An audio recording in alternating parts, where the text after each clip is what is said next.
This is Cassie, 41. Ruth Chang, How to Make Hard Choices. 3.3 M views, June 2014. Think of a hard choice you will face in the near future. It might be between two careers, artist and accountant, or places to live, the city or the country, or even between two people to marry. You could marry Betty or you could marry Lolita.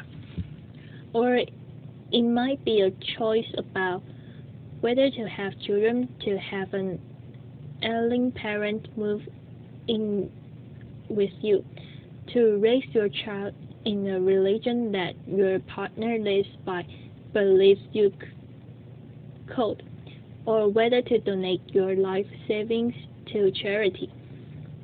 Chances are, the hard choice you thought of was something big, something momentous, something that matters to you. Hard choices seem to be occasions for agonizing, handwriting, and gnashing of teeth. But I think we've misunderstood hard choices and the role they play in our lives. Understanding hard choices uncovers a hidden power each of us possesses. What makes a choice hard is the way the alternatives relate. In any easy choice, one alternative is better than the other. In a hard choice, one alternative is better in some ways, the other alternative is better in the other way, and neither is better than the other overall.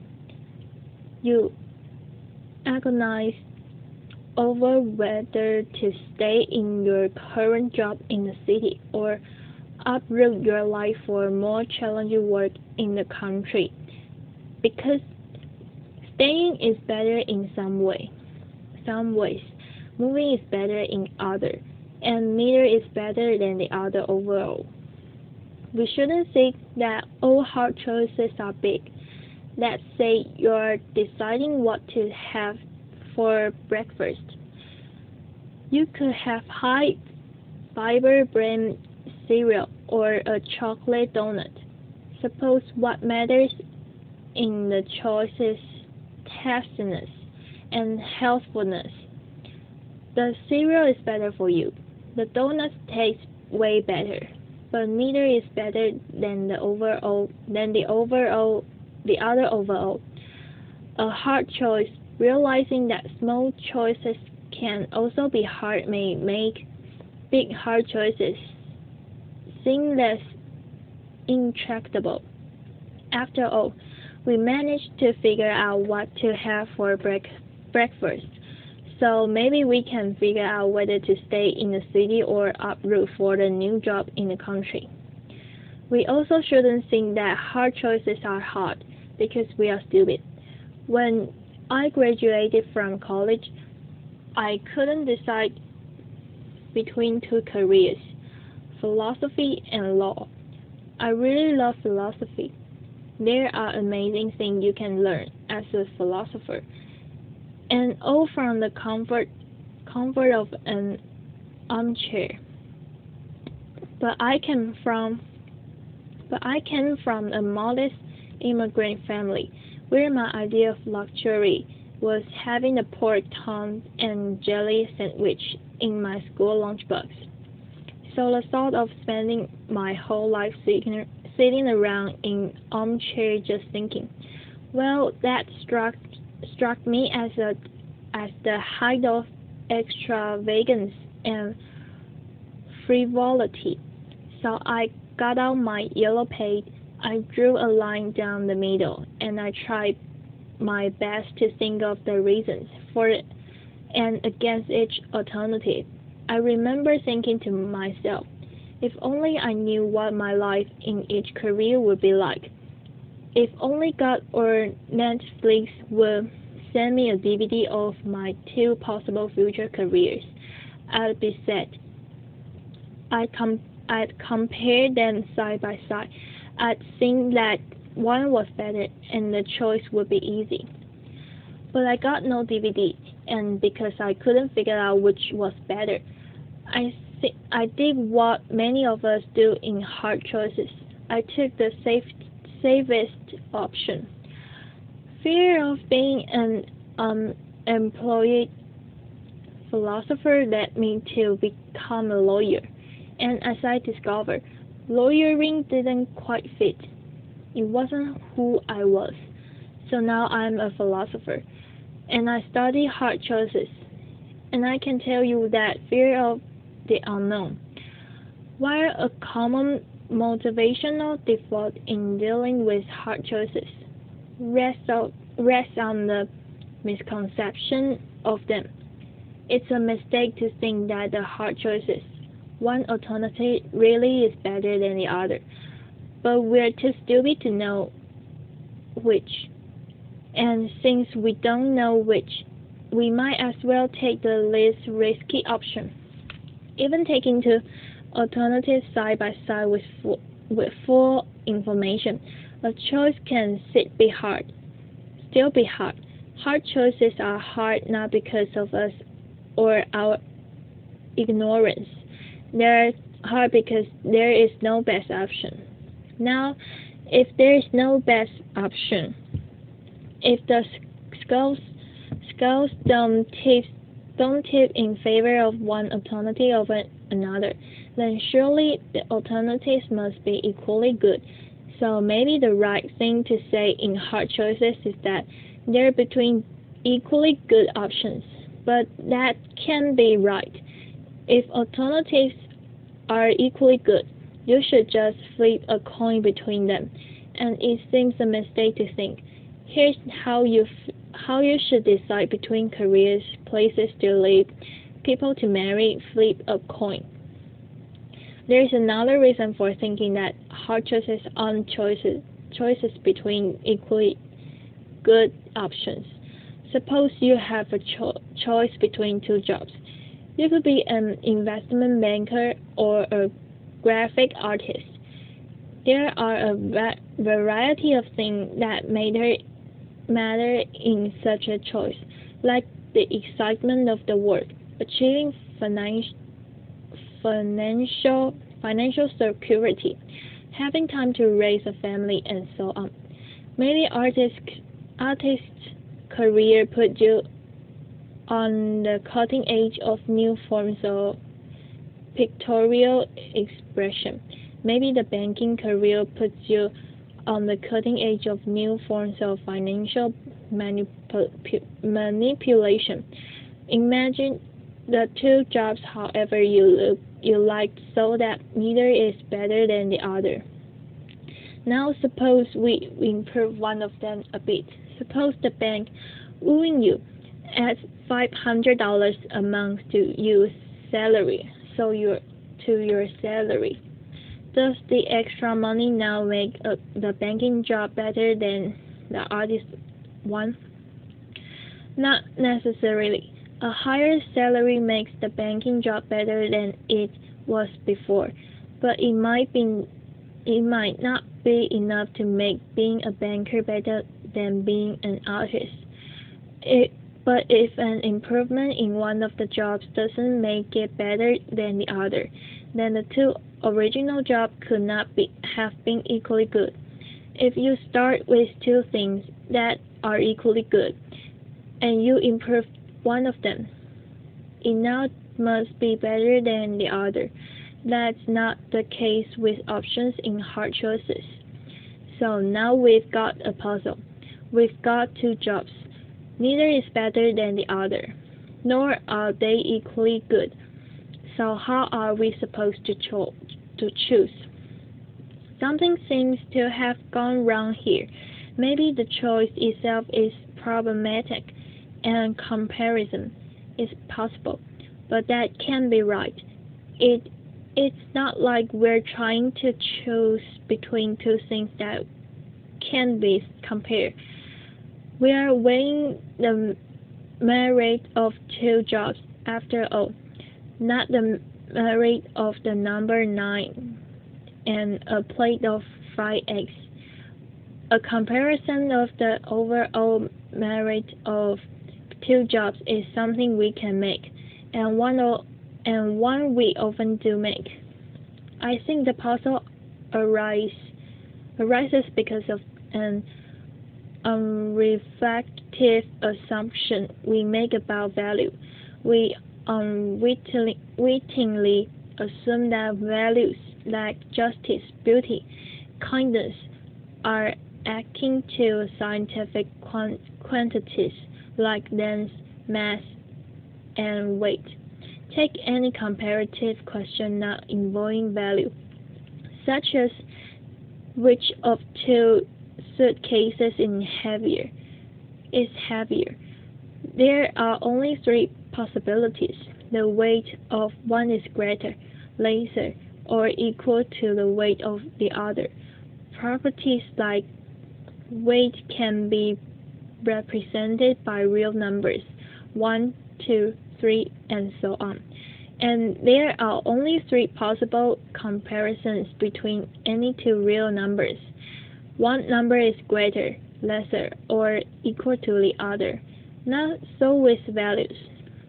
As post-Enlightenment creatures, we tend to assume that scientific thinking holds the key to everything of importance in our world. But the world of value is different from the world of science. The stuff of the one world can be quantified by real numbers. The stuff of the other world can't. We shouldn't assume that the world of length and weight has the same structure as the world of what we should do. So if what matters to us, a child's delight, the love you have for your partner, can be represented by real numbers, then there is no reason to believe in lack in choice. There are only three possibilities. That one alternative is better, worse, or equal to the other. We need to introduce a new force relation beyond being better, worse, or equal. That describes what's going on in hard choices. I like to say that the alternatives are on the par. When alternatives are on the par, it may matter very much which you choose, but one alternative isn't better than the other. Rather, the alternatives are in the same neighborhood of value, in the same league of value, while at the same time being very difficult in kind of value. That's why the choice is hard. Understanding hard choices in this way uncovers something about ourselves we didn't know. Each of us has a power to create reasons. Imagine a world in which every choice you face is an easy choice. That is, there is always a best alternative. If there is a best alternative, then that's the one you should choose. Because part of being rational is doing the better thing rather than the worst thing. Choosing what you have most reason to choose in such a world. We'd have most reason to wear black socks instead of pink socks, to eat cereal instead of donuts, to live in the city rather than the country, to marry Betty instead of Laura. A world full of only easy choices would enslave us to reasons. When you think about it, it's not to believe that the reasons given to you dictated that you'd have more reason to pursue the exact hobbies you do, to live in the exact house you do, to work at the exact job you do. Instead, you face alternatives that were on a par, hard choices, and you make reasons for yourself to choose that hobby, that house, and that job. When alternatives are on a par, the reasons given to us, the one that determine whether we're making a mistake, are silent as to what to do. It's here, in the space of hard choices, that we got to exercise our normative power, the power to create reasons for yourself, to make yourself into the kind of person for whom country living is preferable to the urban life. When we choose between options that are on a par, we can do something really rather remarkable. We can put our very selves behind an option. Here's where I stand. Here's who I am. I am for banking. I am for chocolate donuts. This response in hard choices is a rational response, but it's not dictated by reasons given to us. Rather, it's supported by reasons created by us. When we create reasons for ourselves to become this kind of person rather than that, we wholeheartedly become the people that we are. You might say that we become the author of our own lives. So when we face hard choices, we shouldn't beat our head against a wall trying to figure out which alternative is better. There is no best alternative. Instead of looking for reasons out there, we should be looking for reasons in here. Who am I to be? You might decide to be a pink sock wearing, cereal loving, country loving banker, and I might decide to be a black sock wearing, urban, donut loving artist. What we do in hard choices is very much up to each of us. Now, people who don't exercise their normative powers in hard choices are drifters. We all know people like that. I drifted into being a lawyer. I didn't put my agency behind lawyering. I wasn't for lawyering. Drifters allow the world to write the story of their lives. They let mechanisms of reward and punishment, pats on the head, fear, the easiness of an option, to determine what they do. So the lesson of hard choices: reflect on what you can put your agency behind, on what you can be for, and through hard choices become that person. Far from being sources of agony and dread, hard choices are precious opportunities for us to celebrate what is special about the human condition, that the reasons that govern our choices as correct or incorrect something run out. And it is here, in the space of hard choices, that we have the power to create reasons for ourselves to become the distinctive people that we are. And that's why hard choices are not a curse but a godsend. Thank you.